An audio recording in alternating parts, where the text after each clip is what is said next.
Box to Box Media Network. Lisir wangi sliramu tumaking sirno ojo tangikanmu guling awas jo ngetoro aku lagi bang wingo Jin setan kang tak utusi Dudu sembarang Wojo layu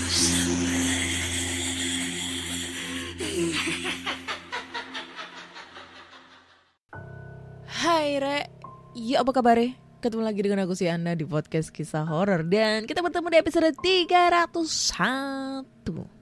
Dan di episode kali ini aku akan menjaga cerita horor ataupun email berhantu yang sudah dikirimkan teman-teman melalui podcast kisah horor @gmail.com ataupun di Instagram podcast kisah horor serta Google Form yang lainnya tersedia di bio Instagram podcast kisah horor. Dan langsung aja kita bacakan cerita horor yang sudah masuk. Tapi sebelumnya aku pengen ngebacain tadi kemarin tuh ada yang kirim DM cerita ya, walaupun ceritanya singkat. Dari siapa nih? Dari Ria. Wih, subhanallah. Cantik sekali Mbak Ria ini ya, Mbak Ria. Cantik, guys. Mbak Ria ini jomblo ndak? Ya siapa tahu dari pendengar podcast kisah horor ini kan ada yang jomblo. Siapa tahu dari sini bisa memberikan jodoh gitu ya. Jodoh mencomblangkan antara Mbak Ria dengan siapa ini, kok bacot banget gua. Oke. Hai Kak Ana, kenalin aku Ria. Aku mau cerita horor yang aku alamin 3 tahun yang lalu. Jadi waktu itu aku dan teman-temanku mau ngerayain ulang tahun teman kerja. Nah, salah satu dari kita itu pakai make up, pocong-pocongan gitulah. Terus kita pakein mukena. Pas jam 12 kita surprisein teman kita. Dan pas jam 1 malam kita pulang, tapi masih nunggu teman kita hapus make up pocongnya. Pas pulang teman kita itu ada di depan kita. BTW kita motoran berenam. Pas udah ngelewatin hutan pinus kanan kiri, tiba-tiba temanku itu jatuh. Aku gas sepeda buat nyamperin dia. Nah pas kita berlima udah ada di deket dia, tiba-tiba dia bangun dan loncat-loncat kayak pocong. Paniklah aku sama teman-temanku. Aku teriak-teriak minta tolong, akhirnya banyak warga yang keluar rumah. Terus kita disamperin Pak Ustadz. Tiba-tiba nanya, dari mana? Aku ceritainlah semuanya terus Pak Ustadz itu nyadarin temanku. Pas udah sadar temanku tuh cerita, katanya dia ngeliat pocong di hutan pinus itu. Maaf kalau kurang serem, makasih Kak Ana udah dibacain ceritaku. Lope-nya banyak banget. Ih, sayang nih cewek. Coba kalau cowok, aku balas dengan lope juga gitu kan. Tapi cantik nih Mbak Ria. Oke, kita cerita. Aku baru saja menceritakan singkat cerita ya. Cerita singkat dari Mbak Ria tentang pengalamannya dia. Temennya dia ya, diganggu sama pocong. Nah kebetulan sebelum dia diganggu sama pocong, dia itu abis make up ala-ala pocong yang niatnya itu mau nge-surprisein temennya gitu. Surprise temennya yang lagi ulang tahun. Gak taunya dia yang diganggu pocong beneran.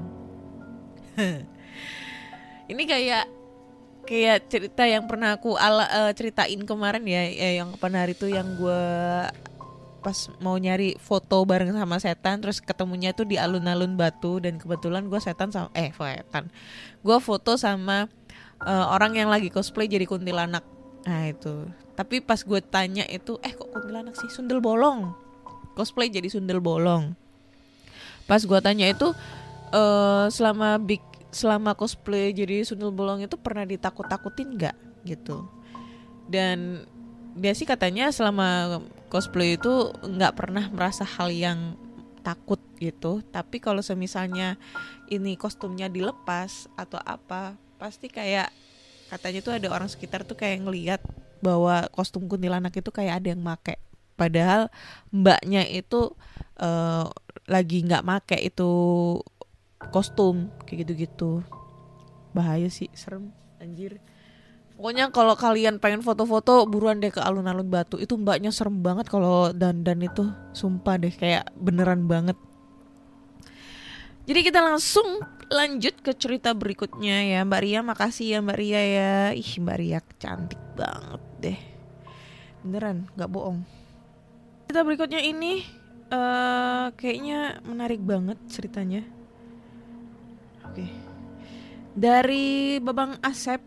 Judulnya adalah Wisma Tua di pinggiran kota. Oke. Sebuah bangunan tua berdiri di pinggiran kota Surakarta. Wisma Kosgoro namanya. Beralamat di jalan, ini nggak apa-apa alamatnya disebutin ya. Beralamat di Jalan Kolonel Sutarto 15318, Jebres, Surakarta. Tempat yang pernah jadi rumah saya antara tahun 94 sampai 96. Ya, saya pernah indekos di wisma tersebut. Pada awal kedatangan saya ke Solo tahun 91. Saya kos di dekat kampus Kentingan.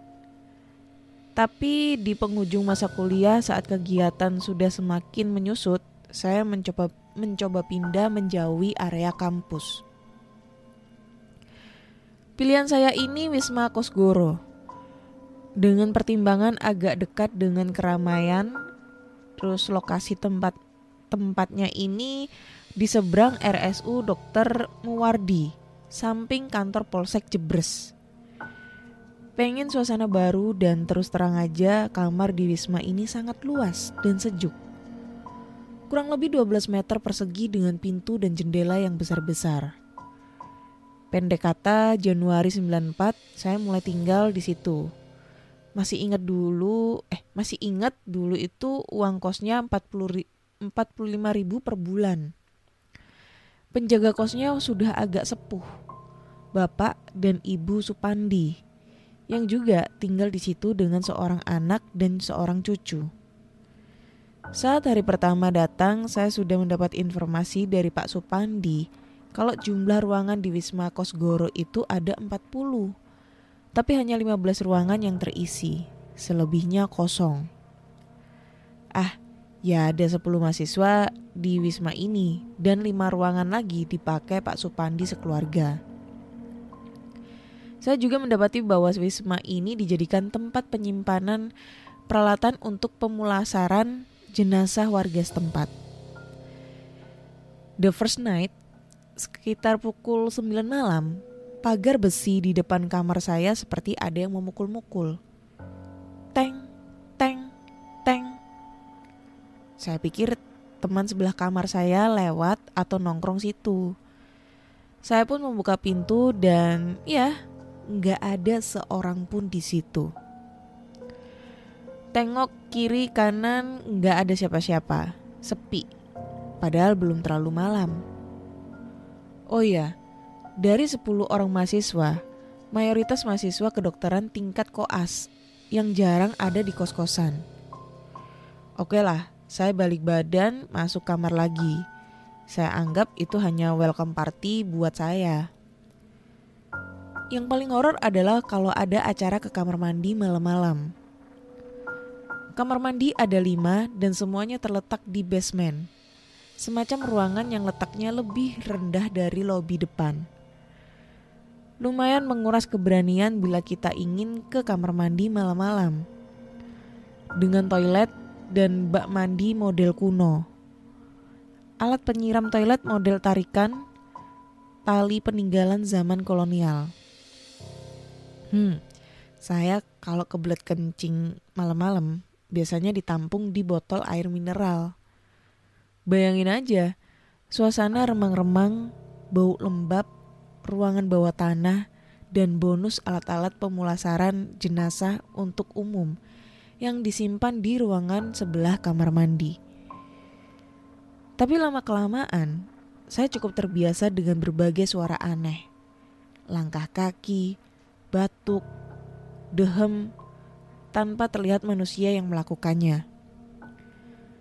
Sampai suatu malam di bulan Agustus 95, saat itu saya lagi tidur-tiduran di kasur. Kasur tanpa dipan. Sambil bermain Game Boy kira-kira pukul 10:30 malam. Anjay, Game Boy. Tiba-tiba saya mendengar suara berdengung di samping kiri saya. Saya pikir itu suara dengung kipas angin. Tapi begitu saya lihat, wow, ada penampakan macam orang berjongkok di samping saya. Muka rusak dan mata melotot. Rambut riap-riapan dan sepertinya berjenis kelamin lelaki. Jaraknya dari muka saya nggak sampai 1 meter. Sehingga detail penampakan makhluk itu mau gak mau terpaksa aku nikmati. Gila, saya bermaksud berteriak, tapi hanya suara gak jelas keluar dari mulut saya. Pengen saya lemparkan Game Boy di tangan saya ke muka makhluk itu, tapi badan terasa lemas dan tak bertenaga. Dan yang lebih menyebalkan adalah saya gak mampu memalingkan muka atau bahkan sekedar memejamkan mata.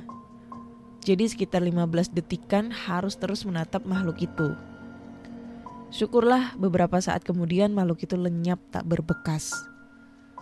Dengan setengah merangkak saya keluar kamar, mengetuk pintu kamar sebelah. Beruntung teman saya, Anton, ada dan belum tidur. Dia kaget melihat muka saya yang pucat dan badan gemetar. Ada apa, Dan? Aku numpang tidur di sini ya, Ton. Loh, memang kamarmu kenapa? Itu, tadi ada itu. Si Anton tersenyum. Oh, yang jongkok ya?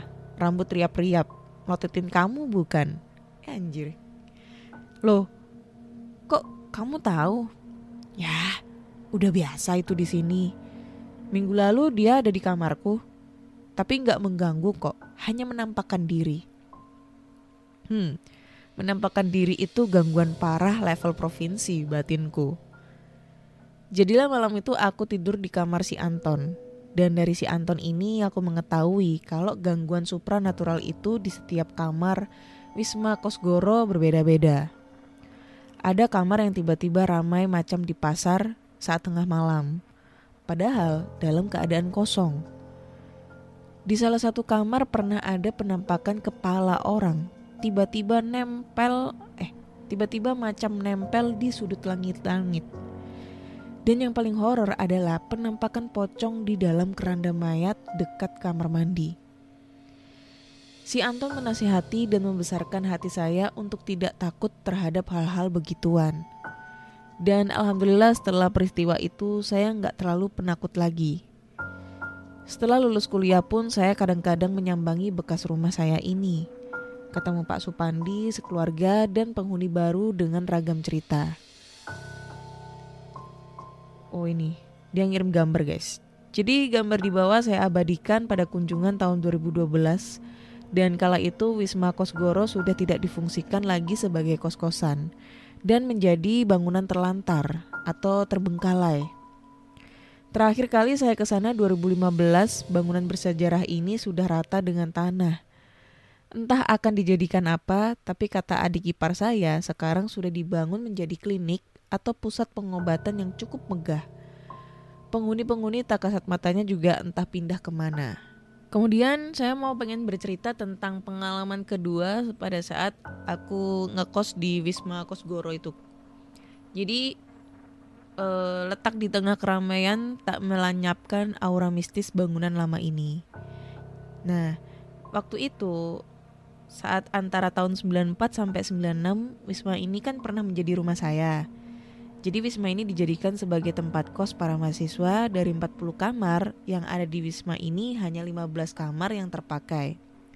10 ruangan untuk penyewa kos dan 5 ruangan untuk pengelola. Selebihnya kosong tak berpenghuni. Nah, kita bisa membayangkan nih aura macam apa yang terpancar dari sebuah bangunan yang dibangun pada era kolonial dengan puluhan ruangan tak berpenghuni. Ya, saya yang begitu penakutnya sampai bisa berani mendiaminya. Saya sendiri gak mengerti. Oh iya, deskripsi kamar saya itu adalah sebuah ruangan besar segi 4 dengan ukuran 4x3 meter persegi. Daun pintu tinggi tapi berjendela kecil. Perabotan kamar hanya ranjang single bed, lemari kecil, kursi, dan meja belajar. Nah, selebihnya kosong melompong. Saat-saat horor adalah kalau pengen ke kamar mandi lewat pukul 9 malam. Kamar mandi terletak di sebelah bawah deretan kamar. Jadi seperti mirip ke ruangan bawah tanah karena letaknya lebih rendah daripada bangunan utama. Penerangan sangat minim, lampu 10 watt kekuningan. Dan pelengkapnya adalah adanya peralatan untuk pemulasaran jenazah lengkap dengan keranda mayat yang disimpan di ruangan gudang sebelah kamar mandi. Benda-benda itu dititipkan di sana oleh ketua RW setempat karena pertimbangan keluasan tempat di Wisma Kosgoro. Benda-benda itu pun wisma ini sudah teramat sangat menyeramkan, apalagi ditambah benda-benda semacam itu. Jadi pada bulan Juli 95, setahun sudah saya mendiami Wisma Kosgoro. Banyak cerita seram yang saya alami di sana. Dari mulai audio, suara-suara seram, visual, penampakan makhluk mengerikan, sampai bau-bauan aneh. Masih terbayang saat itu saya baru pulang nonton film dari Atrium Teater Solo Baru. Sampai ke tempat kos kira-kira pukul 11:30 malam. Nggak biasanya malam minggunya ini sepi sekali. Kamar-kamar pada tertutup rapat dan sunyi. Tadinya saya nggak berniat pergi ke kamar mandi, tapi ternyata saya ini belum sembahyang Isya. Jadi setapak demi setapak saya menuruni tangga batu menuju kamar mandi. Setelah mengambil air wudhu, saya berniat kembali ke kamar. Dan visual yang paling saya takutkan terpampang di depan mata. Dalam keranda jenazah di samping kamar mandi terbujur sosok berbalut kain kafan yang biasa disebut pocong. Jarak saya dengan sosok itu tak lebih dari 2 meter. Tergambar jelas sosok berbalut kain kafan dengan 5 ikatan. Wajahnya tertutup kapas dan meskipun tanpa gerakan dan suara apapun, visualisasi itu telah sukses membuat saya gemetar ketakutan setengah pingsan. Alhamdulillah setapak demi setapak saya bisa kembali ke kamar, sembahyang Isya dengan perasaan campur aduk. Semalaman saya gak mampu tidur, terbayang terus sosok putih yang terbaring dalam keranda itu. Esok harinya saya mengadu ke pengelola kos dan disupport oleh para penghuni kos yang lain.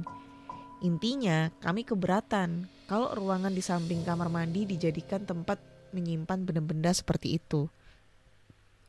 Alhamdulillah pengelola kos cepat tanggap dan memindahkan benda-benda itu ke ruangan lain agak jauh dari kamar mandi. Ibu kos saya sekaligus menasihati kami dalam kesempatan itu. Makanya anak-anak sebelum tidur itu biasakanlah berdoa supaya hantu-hantu atau makhluk semacam itu enggak berani datang. Salah seorang teman kami menjawab, kami selalu berdoa sebelum tidur, Bu. Masalahnya hantu-hantu itu datang sebelum kami berdoa. Kini wisma penuh kenangan itu sudah musnah.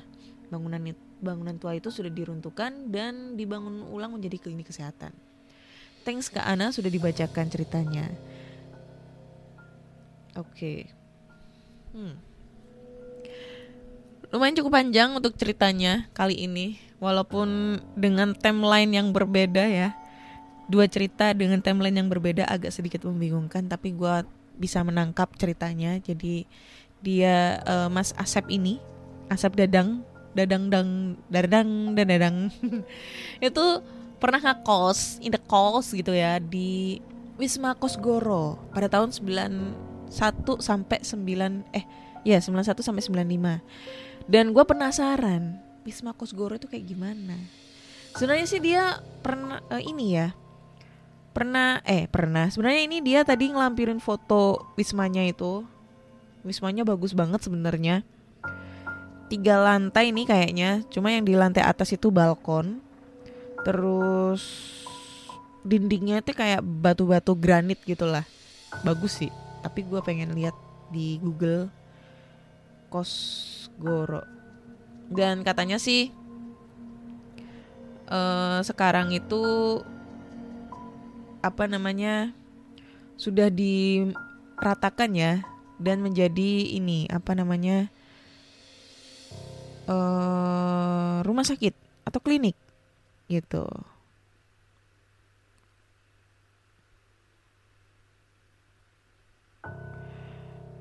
Wisma Kosgoro ya. Kok yang di ini malah gedung Wisma Kosgoro? Ada juga. Emang ini yang di mana ya? Solo.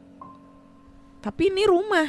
Tapi yang ini malah Wisma Kosgoro juga, gedung Wisma Kosgoro. Aku bingung yang mana anjay. Tapi ini rumahnya sih Wisma, yang di Google itu malah kayak gedung perkantoran yang pernah terbakar gitu guys. Dan itu terbakar tahun 2015. Oke. Gua gak tahu, tapi mungkin ya dari pendengar podcast kisah horor pasti pernah punya pengalaman atau pernah tahu tuh yang namanya Wisma Kosgoro yang sempat viral di zamannya itu. Dan ini Mas Dadang juga berceritanya kan tahun 90-an ya. Itu gue masih SD kali, 91 baru brojol guanya. Jadi kayak kurang tidak tahu. Dan emang sih di tahun-tahun segitu tuh tahun yang sangat masih sepi ya. Apa-apa tuh masih sepi. Di daerah rumah aku ini yang sekarang sudah padat penduduk ya. Dulu di tahun 90-an, tepatnya di tahun 93, 94 itu, pada saat aku masih lucu-lucunya, unyu-unyunya, depan rumah aku tuh masih rawa-rawa.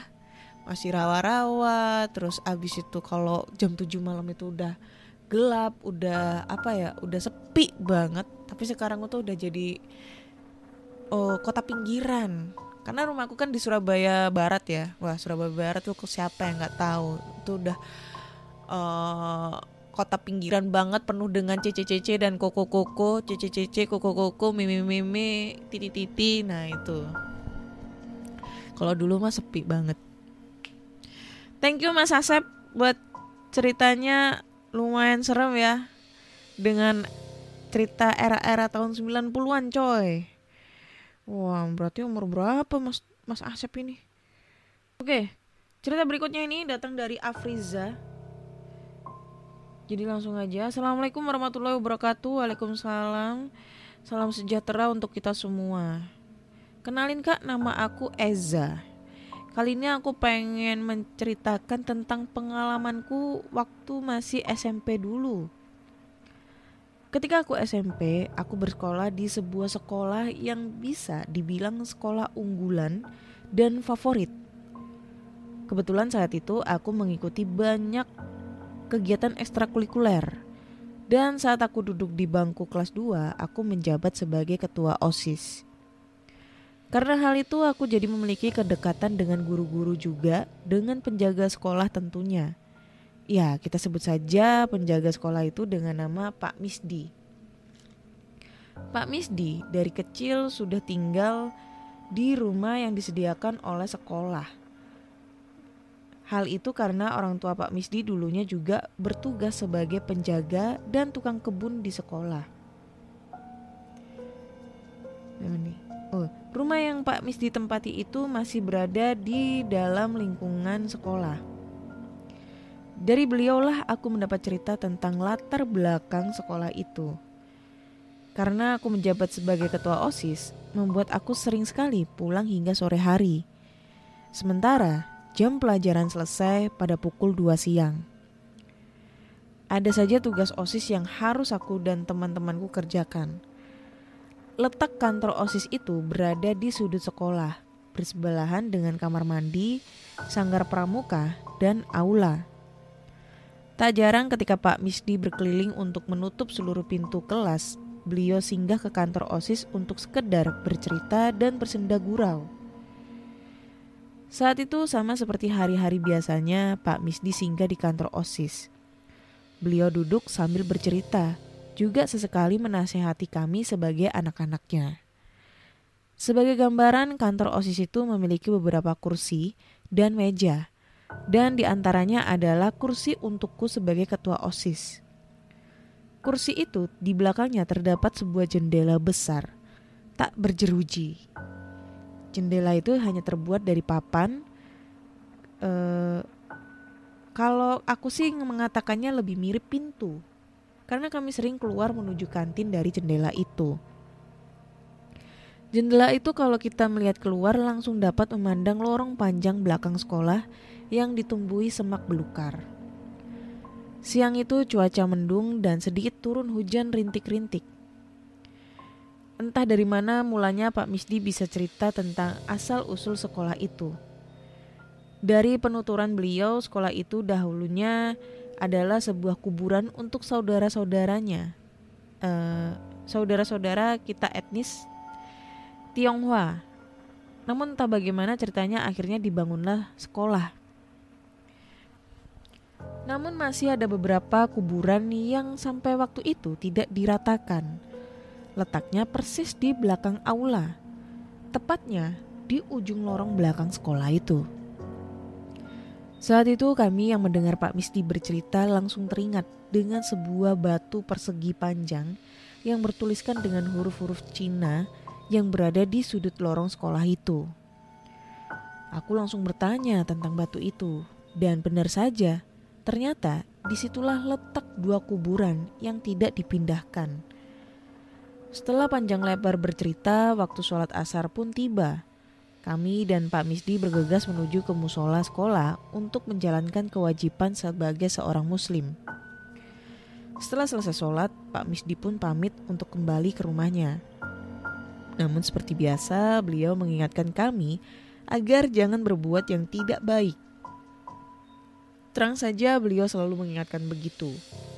Kami yang saat itu masih berada di kantor OSIS juga terdapat beberapa teman-teman yang perempuan.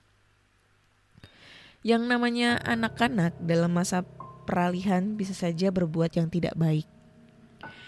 Setelah itu Pak Misdi langsung menuju ke rumahnya yang berada di sudut kanan sekolah. Aku dan teman-temanku juga langsung kembali menuju ke kantor OSIS. Keadaan sekolah kami saat itu sudah tidak ada lagi siswa. Kami berjalan sambil membahas tentang cerita yang Pak Misdi tuturkan tadi. Sekolah itu bisa dibilang cukup luas dan berbentuk persegi. Jadi cukup memakan waktu berjalan dari musola yang berada di bagian depan sekolah ke kantor OSIS. Setelah sampai di kantor OSIS, aku langsung membuka pintu yang tadi telah aku kunci. Ketika pintu terbuka, alangkah terkejutnya kami melihat barang-barang yang berada di dalam kantor OSIS sudah berantakan. Kertas-kertas berserakan. Kami langsung masuk ke dalam, semuanya bertanya-tanya perbuatan siapa ini. Kalaupun ada siswa yang jahil, seluruh siswa telah pulang dan pintu juga jendela telah aku tutup sebelum sholat tadi. Saat itu kami masih berpikir positif. Mungkin angin atau tikus. Ya walaupun bisa dibilang mustahil angin bisa membuat keadaan menjadi seberantakan itu. Kami yang saat itu terdiri dari 4 orang siswa laki-laki dan 3 orang siswa perempuan langsung merapikan keadaan kantor OSIS yang berantakan. Namun ketika salah seorang temanku merapikan kertas-kertas yang berserakan, dia menemukan sebuah kertas yang bertuliskan kata pergi dengan tinta berwarna merah di atas meja yang terdapat di sebuah dispenser. Lagi-lagi saat itu kami masih berpikir positif. Setelah ruang OSIS selesai kami bersihkan, kami berniat untuk segera pulang. Namun di luar dugaan hujan turun sangat deras. Karena hal itu kami mengurungkan niat untuk pulang. Sembari menunggu hujan turun, kami saling bersenda gurau. karena hari sudah menjelang maghrib, ditambah saat itu hujan deras. Keadaan menjadi sedikit gelap. Jendela yang tadi telah aku tutup kemudian dibuka oleh oleh salah seorang temanku dengan maksud agar lebih terang dan udara juga dapat masuk. Setelah dia membuka jendela, tiba-tiba dia langsung diam. Wajahnya pucat. Dia yang biasanya paling ramai di antara kami mendadak kalem. Dia langsung duduk di kursi dekat pintu. Ketika aku tanya kenapa, dia hanya menggelengkan kepala. Hujan terus turun tidak berhenti, membuat kami belum bisa beranjak dari kantor OSIS itu. Namun keadaan temanku yang tadi membuka jendela masih saja diam dan tidak seperti biasanya. Hingga saat salah seorang temanku yang wanita duduk di kursi yang tepat berada di depan jendela, dia melihat ke arah lorong belakang sekolah itu. Dan tiba-tiba dia menjerit beristighfar. "Za, sebentarlah ke sini," ucapnya. Aku yang mendengar dia beristighfar dan memanggilku langsung saja menghampirinya. Lalu dia memberi kode agar aku melihat ke arah sudut lorong. Sontak aku melihat seorang laki-laki tua, pakainya compang-camping sambil mencangkul. Awalnya aku masih biasa saja. Masih sempat beberapa detik aku melihat sosok itu mencangkul. Tapi saat tiba-tiba sosok itu melihat ke arah kami, disitulah nyaliku jiper kalau kata orang Medan. Wajahnya pucat sepucat-pucatnya. Di lehernya terlihat darah yang mengalir. Bukan itu aja. Makhluk itu tiba-tiba mengacungkan cangkul yang dipegangnya ke arah kami. Awal mulanya aku dan temanku yang melihat sosok itu masih terbengong. Sampai tiba-tiba terdengar suara azan maghrib yang membuat kami tersentak. Tidak menunggu lama, aku dan temanku yang melihat itu langsung mengambil tas lalu berkata sambil berteriak, "Cabut cepet!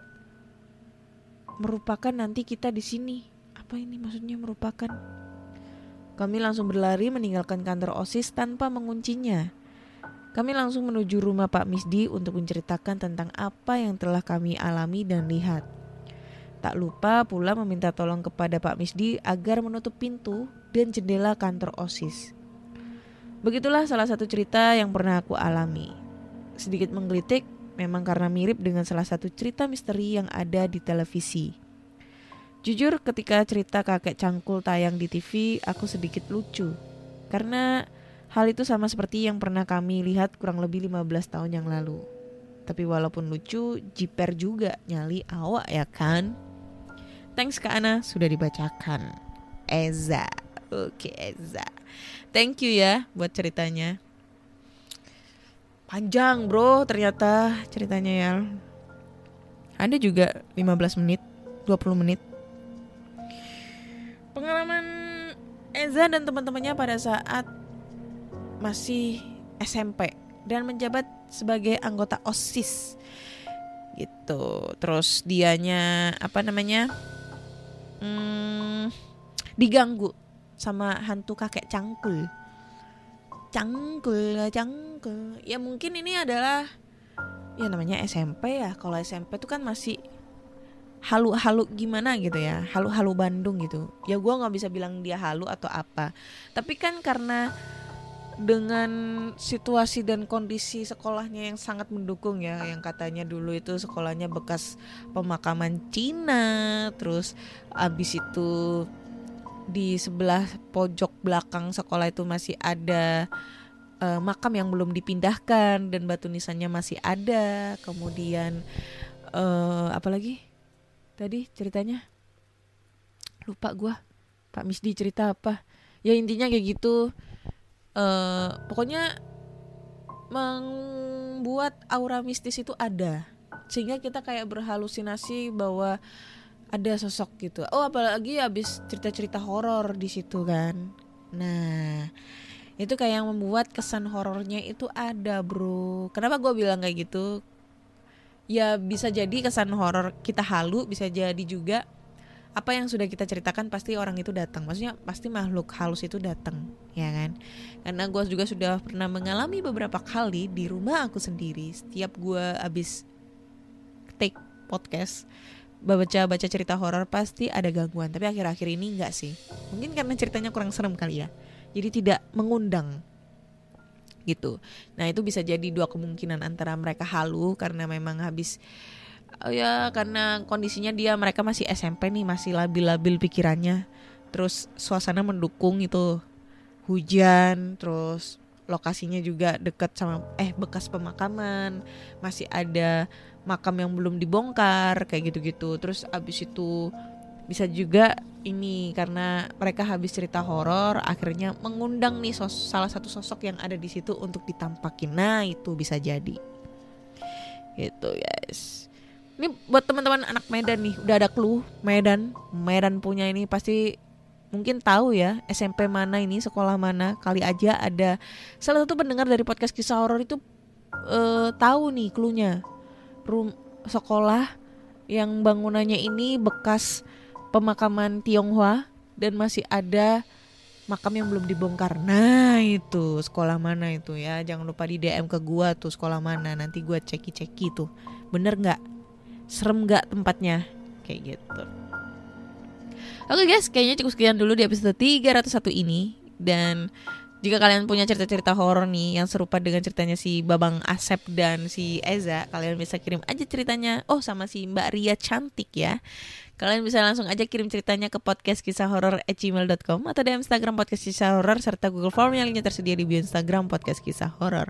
Jangan lupa dengerin podcast kisah horor di Spotify, Apple Podcast, Noise, dan platform podcast kesayangan kalian. Kasih rating bintang 5 untuk podcast kisah horor di Spotify.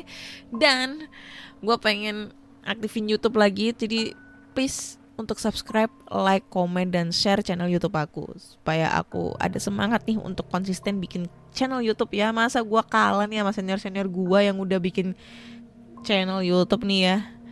Kan gue juga pengen AdSense gitu di YouTube.